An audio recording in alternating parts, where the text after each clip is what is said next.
Hello everyone. तो चलिए फटाफट से डिस्कशन कर लेते हैं कि कल मार्केट में हम लोग कैसे काम काज कर सकते हैं। तो आज अगर हम लोग देखें तो बैंक निफ्टी की एक्सपायरी में हम लोगों को काफ़ी अच्छी सेलिंग देखने को मिली मॉर्निंग में।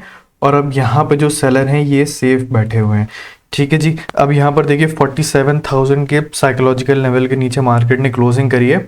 और यहाँ पे मल्टीपल टाइम्स यहाँ पे क्लोजिंग प्राइस के आसपास मार्केट ने रेजिस्टेंस भी शो किया हुआ है। तो यहाँ पे जो सेलर होंगे वो अपनी पोजीशन घर लेके चले गए होंगे, बिकॉज मार्केट ने उनको ढंग से निकाला नहीं है। 47,000 के नीचे भी कंफर्टेबली उन्होंने अपनी पोजीशन रख रखी होगी। क्लोजिंग प्राइस के ऊपर भी मार्केट ने क्लोजिंग वगैरह नहीं करी है।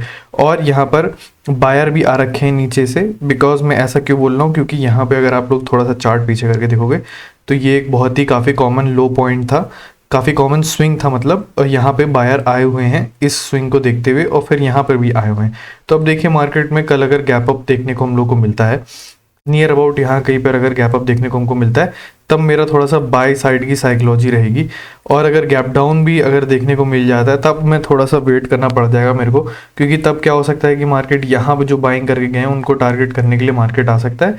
तो यहाँ पे फिर हमें सेलिंग करने का क्या पता अपॉर्चुनिटी मिल जाए। और मतलब जब तक बाइंग वापस आना चालू होगी तब तक क्या पता हम लोग टारगेट भी बुक कर लें। वैसे गैप डाउन की डिस्कशन में ज़्यादा कर नहीं रहा हूँ, क्योंकि ऐसा पॉसिबल होने नहीं वाला है कि कल गैप डाउन हो जाए। अगर हो भी जाता है तो हम सेलिंग ही करने का ट्राई करेंगे एक बारी के लिए। और अगर गैप अप खुलता है तो हम यहाँ पे बाइंग करने का ट्राई करेंगे। 47,000 के ऊपर मान लीजिए अगर गैप अप खुल जाता है तब यहाँ पे थोड़ा सा हो सकता है हमसे पोजीशन वगैरह ना बना पाए हम लोग, कॉल के पोजीशन क्या पता ना बना पाए। तो फिर हम यहाँ पे क्या बोलते हैं, क्योंकि हो सकता है यहाँ पे अगर अचानक से खुलेगा तो सेलर की पोजीशन तेज़ी से कटेगी और हम अगर पोजीशन नहीं बना पाएंगे तो फिर हम लोग को बाद में पुट में काम करना पड़ेगा, जो कि यहाँ कहीं पर हम लोग सोचेंगे बनाने का भी रेजिस्टेंस। तो ये मैंने मार्क करके रखा हुआ है। यहाँ पे अगर नहीं बना पाएंगे तो फिर यहाँ पर हम लोग इस पॉइंट पर बना पाएंगे। यहाँ पे एग्जैक्टली रेजिस्टेंस लेना चाहिए।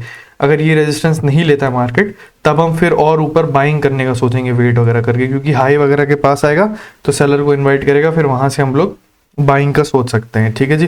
तो ये है प्लान बैंक निफ्टी का। अब यहाँ पे देखिए थोड़ा सा कंफ्यूजन हो रखा है ना कि हमें बाय करना चाहिए कि सेल करना चाहिए, क्योंकि यहाँ पे नीचे बायर भी बैठा है और यहाँ पे सेलर भी बैठा है 47,000 के नीचे, यहाँ पे भी बैठा है, चार्ट पे भी बैठा है।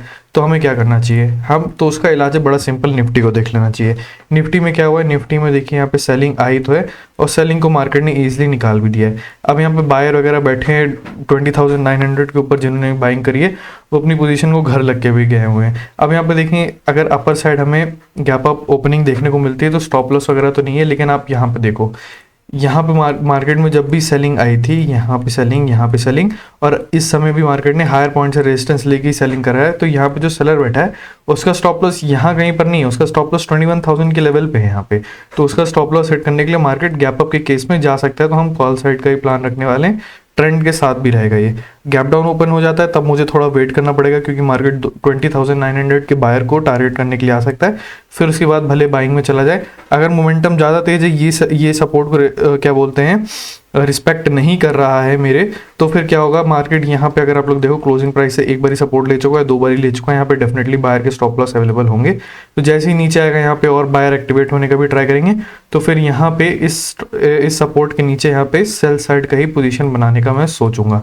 तो यहाँ तक देखना पड़ेगा कि यहाँ पे अगर सेल साइड की पोजीशन बन जाती तो ठीक है, अदरवाइज यहाँ पे सेल साइड का बनेगा। अदरवाइज इस सपोर्ट को अगर रिस्पेक्ट करता है, ब्रेक डाउन करके तुरंत ऐसे फेलियर शो करता है 20,900 का, तब हम कॉल साइड का बात कर सकते हैं। बट जहाँ तक मुझे लगता है गैप डाउन ओपनिंग होगी नहीं, तो गैप अप के ही केस में एक बार ध्यान रखते हैं हम लोग फिर से कि मार्केट अगर गैप अप खुल जाता है तो ये सेलर को टारगेट करने के लिए हम कॉल वगैरह की पोजीशन बना सकते हैं।